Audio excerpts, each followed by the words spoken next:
Care Partners, Teresa Youngstrom here with a better approach to memory care. It's our new podcast, Memory Care with Teresa. I'm so glad that you're here. It's going to be so awesome sharing great ideas with you and bringing on great speakers. Hey, but nothing happens without great support and great sponsors. So thanks to Griffo Productions for sure.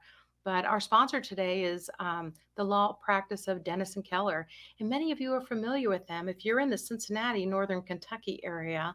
But Dennis and Keller is an elder law attorney. And what separates him from a lot of other attorneys is that, he just doesn't do the paperwork, the powers of attorney and the wills, and make sure those ducks are in a row. He's fabulous about really getting to know his clients and then really personalizing the care.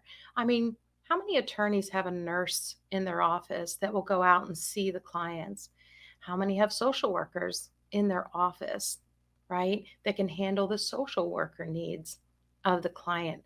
What about a Medicare specialist? I mean, the bar just keeps getting raised. And then there's a Medicaid specialist. I mean, it goes on and on.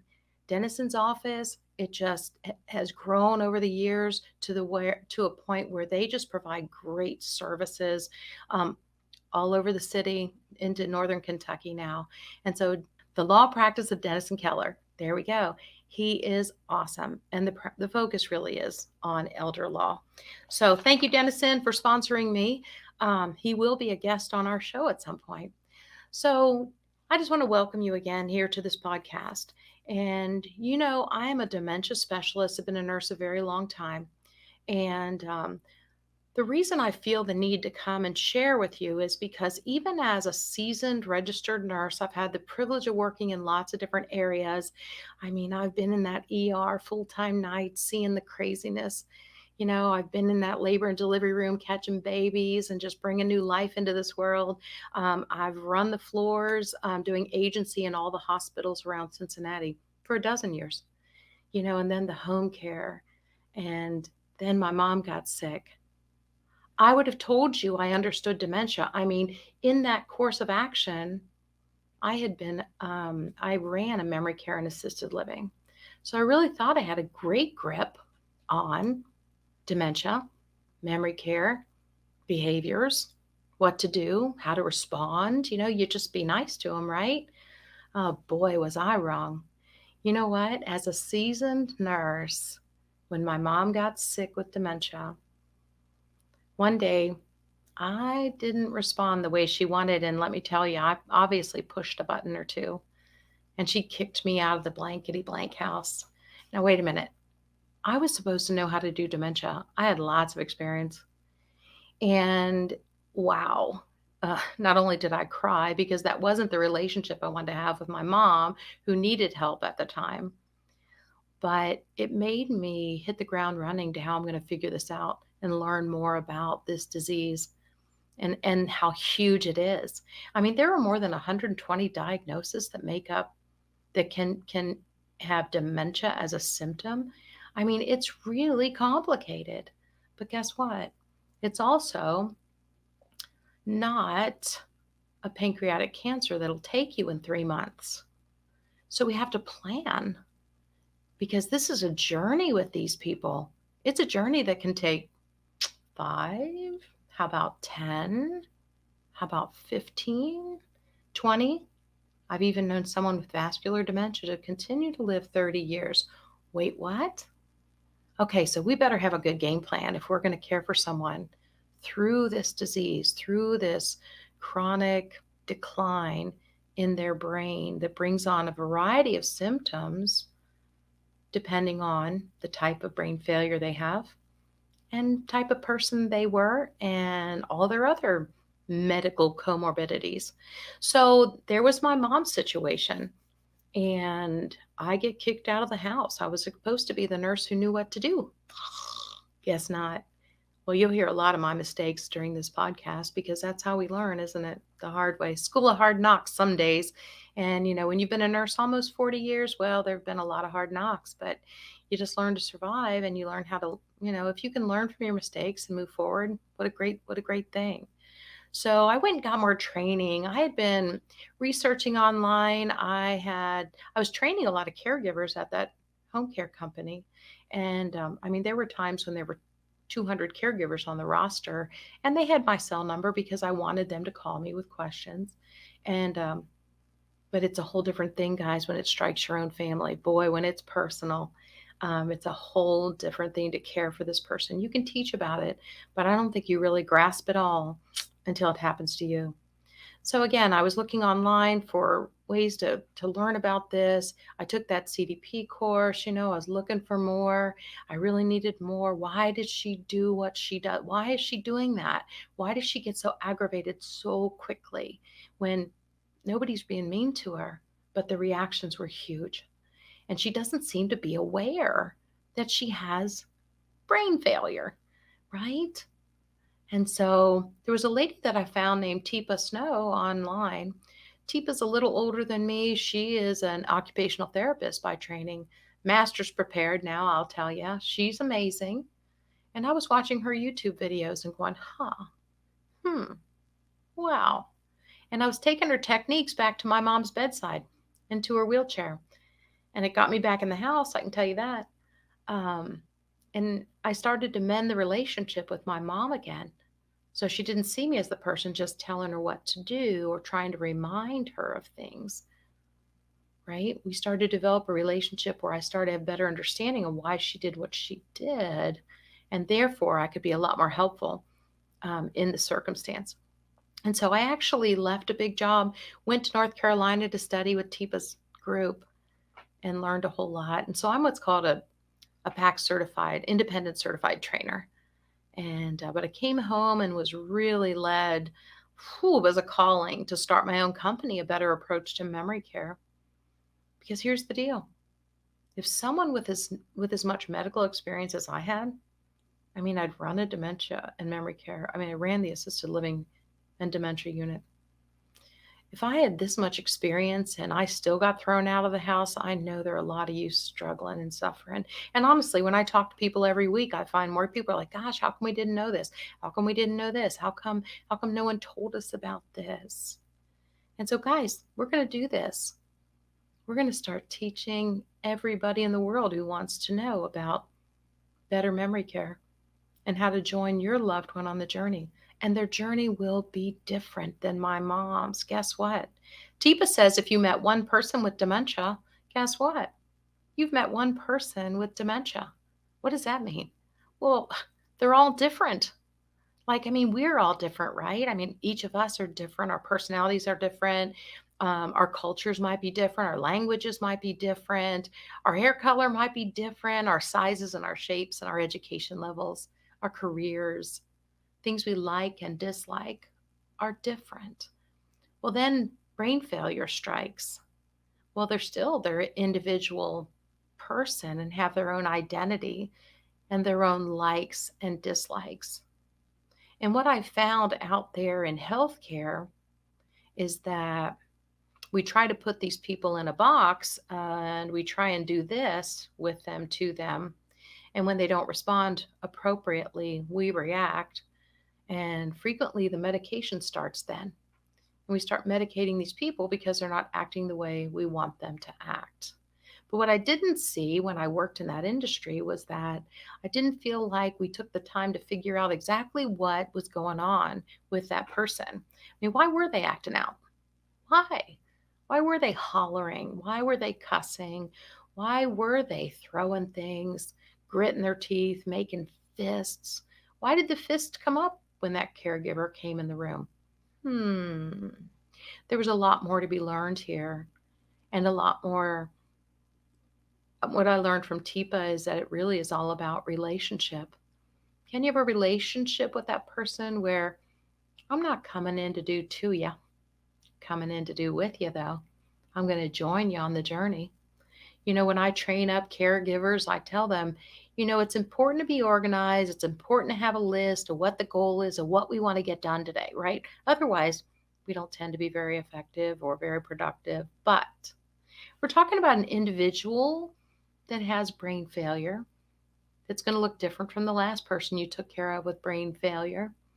And so that agenda better just go in that back pocket and come on in and approach this person appropriately. We're going to talk about that. We're going to have to greet them and make contact with them on their terms. And then hopefully we get some of the things on the list done. But I can tell you, you screw it up in the first 2 minutes and the day is not going to go well. And I used to see caregivers then just holler down the hall, "Oh, Mrs. Smith down here, she's going to be difficult. I'm going to need your help." And then they'd bring 2 people in and do kind of forced care. You know what, guys? Not appropriate. So there are better ways. And I've learned, I follow everybody. I follow Mayo Clinic, the Dawn Method. There are some great, great teachers out there. There are great teachers that have also taken Teepa's courses. And I have friends that are all over the United States. And we're all on a mission to try and educate people on better ways to work with people with this terrible disease, brain failure. So I came home and decided to start a business. So A Better Approach to Memory Care was launched. I am the founder of that business. It was launched in 2018. And as a speaker, as a staff trainer for, say, private duty companies, for retirement communities. Next thing you know, I was in insurance companies. And recently, in the last 2 years, I've been training first responders. Who knew? Who knew how this would grow? Who knew how they would respond? These amazing men and women that put their life in danger every day to serve the community, you know what? They have to deal with people with dementia all the time, because that's who gets called when the retirement community or the memory care has a big outburst and maybe furniture's been broken or somebody's bleeding and they can't get control of this. So these guys and gals, they need training, and it was so wonderful to spend time with them, and we'll do it again. We'll do more of that. But we're just scratching the scratch. There's so many, you know, we have so much to do, and we're a little bit, I'm going to stop for a second and we'll cut this part out.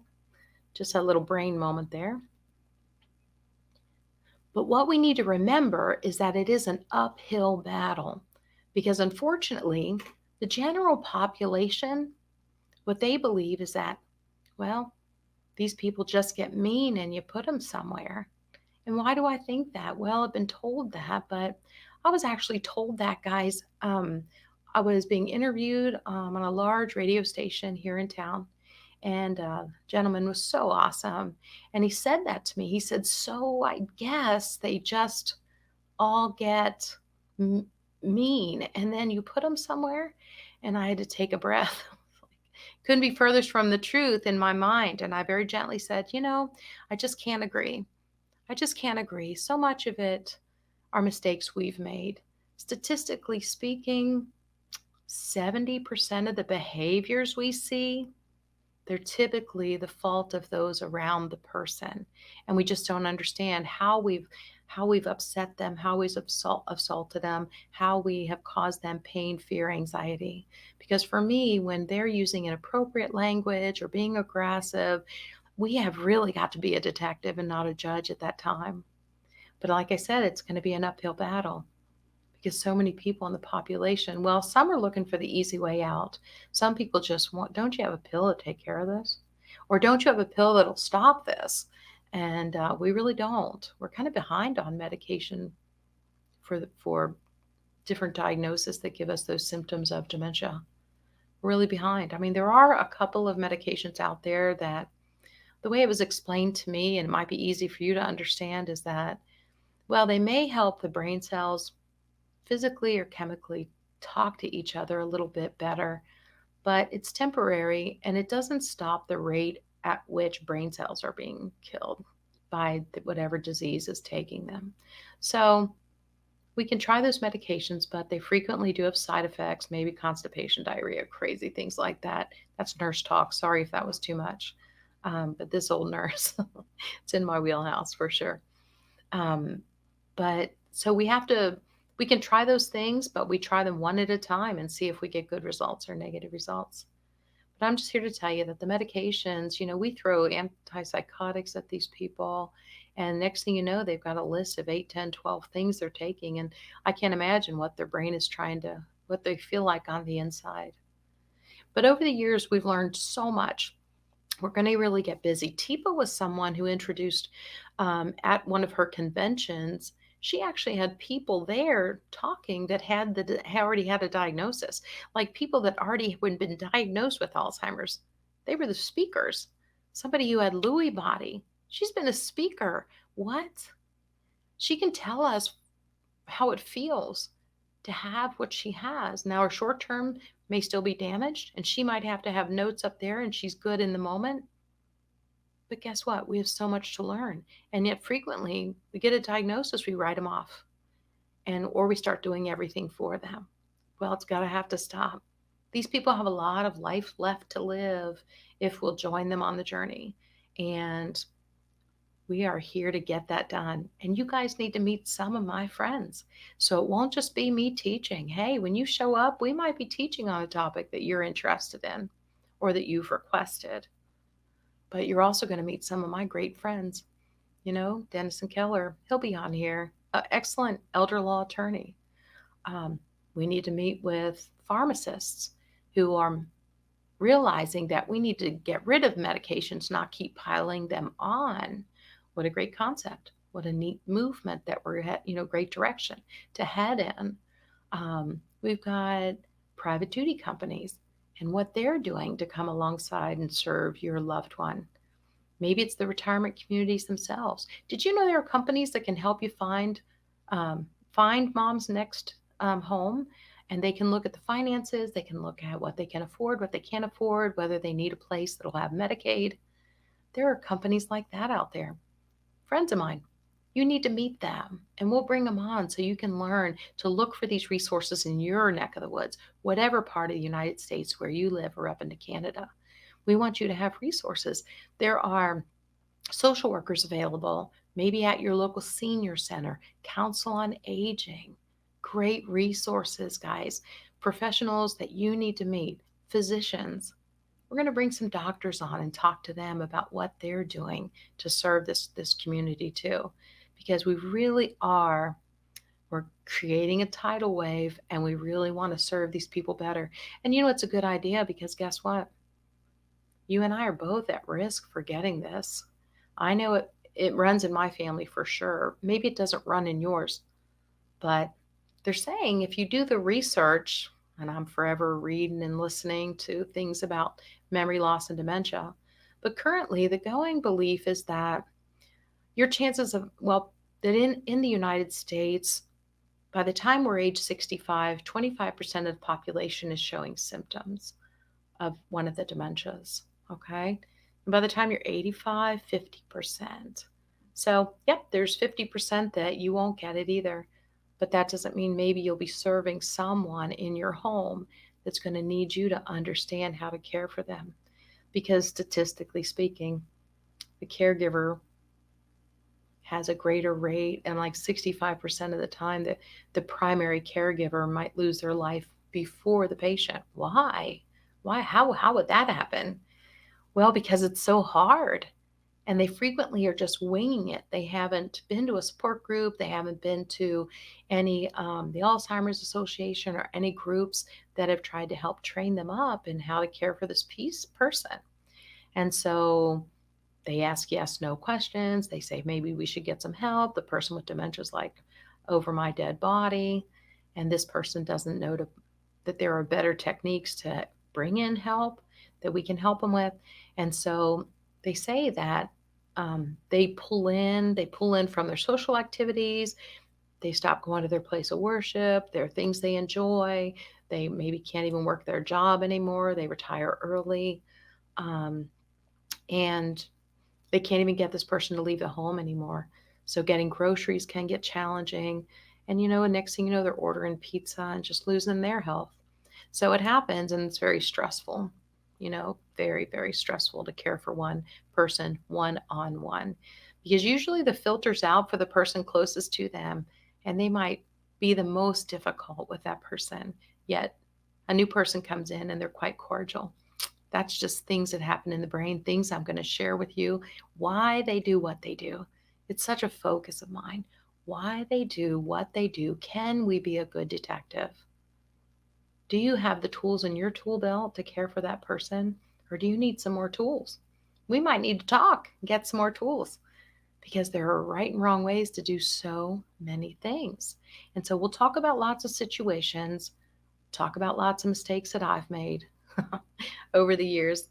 Um, but yeah, just first thing you need to know is that this old nurse got kicked out of the blankety blank house. Blankety blank blank, you get out of my blankety blank house. But you know what? We figured it out with the help and support of companies like Teepa Snow is a better approach to memory care. And we figured it out. We learned how to keep the peace with her again and to make her happy. We didn't tell her she had dementia anymore. We just loved her along, love her through that disease. Wouldn't that be great to learn that, to learn how to have peace again in the home, and to learn how to bring in help so that you save yourself, because we all will need help. You cannot do this alone. You cannot do it alone. And we also can make the mistake of thinking we're going to downsize these people and move them to this place and move them to that condo and then move them to that memory care. But I'm telling you, there's risk every time we move these people. They tend to spiral down every time we change their location. Something else to keep in mind. So we got to be very strategic about when it's time to move. And hopefully we make a very successful, well-educated move. And we do it under a great circumstance. So all of us are going to need experience with memory care. It's going to touch you, whether personally or in someone you know, maybe an employee, maybe a neighbor. And wouldn't it be great for you to know how to come alongside and support them and not accidentally say the wrong thing, push the wrong button, to remember my name, to remember my name, to remember my name, you know, ask them to remember when that part of their brain is broken. Happens all the time. Can we train people up not to do that and how to join them on the journey? Hey, Teresa the nurse, so great to see you. Can we learn to do that instead and care for these people? I vote we can. And I'm ready to be part of that tidal wave of well-educated people that you understand memory care. So when it does touch your family or someone in your life, you know how to be a positive person, part of the solution in that group and not part of the problem. So we got a lot of work to do, and I'm going to need your help. This is where I'm going to recruit your help, because this podcast is going to need your help to get it off the ground and get it out to the masses. There's going to be great information shared every week. That's right. We're going to come see you every week for 30 minutes and give you some really good tools for your tool belt. We're going to bring on some of my friends, some great speakers, people who are in the thick of it, knee deep in the activity of caring for people with dementia, and let you know what resource they can be to you in order to make your journey more doable. All right. And so you don't kill yourself in the process. So you know how to reconcile with your person with dementia and love them along. So if you would do me the favor of liking, subscribing, downloading the podcast, how awesome. And then let's share, and share some more. Okay. I know you know somebody who's gone through this. We all do. And then they know somebody who's gone through this. And so I'm just asking that favor that you'll help me be part of this tidal wave, part of a rescue unit to come in and change the way we're dealing with dementia. We don't want to just assume that they just get mean and we put them somewhere. We don't want to just assume that you just keep medicating them until they stop being a bother to us. It's no way to live a life, is it? It's no way to live a life. And they deserve better. I feel like I'm going to bat for the person with dementia constantly. But, once I've seen it up close and personal with my own family and with my mom, and how much joy she could still get out of life once we understood how to quit challenging her in ways that she had no capacity to help us because her brain was broken. If someone has a fresh hip fracture, you don't ask them to take the steps, right? But yet, continually, I see people asking folks that have brain failures to do things that they really don't have the ability to do. And when it backfires on them and that person reacts in an ugly way, we blame that person. Wait a minute. Wait a minute. Wait a minute. Wait a minute. Yeah, we're the ones who need to learn how to do this. If you got two people in a situation, one of them has brain failure, who's the one who has to change the way they do things in order to be part of the solution in that interaction, in that relationship? And it's got to be us, guys. It's got to be us that, at least for right now, still have our brain power, still have our ability to think and reason. Because these folks with dementia, they lose their ability to think and reason, right? But boy, can they still experience joy. They can still have, they appreciate beauty. They appreciate music. They appreciate so many things in life if we'll just go there with them, if we'll learn to do that and quit bothering them about taking the shower, right? Quit pestering, quit asking for more, and maybe just come alongside and enjoy a moment with them. All right. So you're going to like, you're going to download, you're going to share, right? And subscribe. And I will see you next time on our podcast, Memory Care with Teresa Youngstrom. And I hope you'll bring more of your friends. Thanks, everybody. Thanks, Dennis and Keller, for sponsoring today. What an amazing sponsor. What an amazing elder law attorney. Thanks, everybody. I'll see you next week. And you know what? You got this.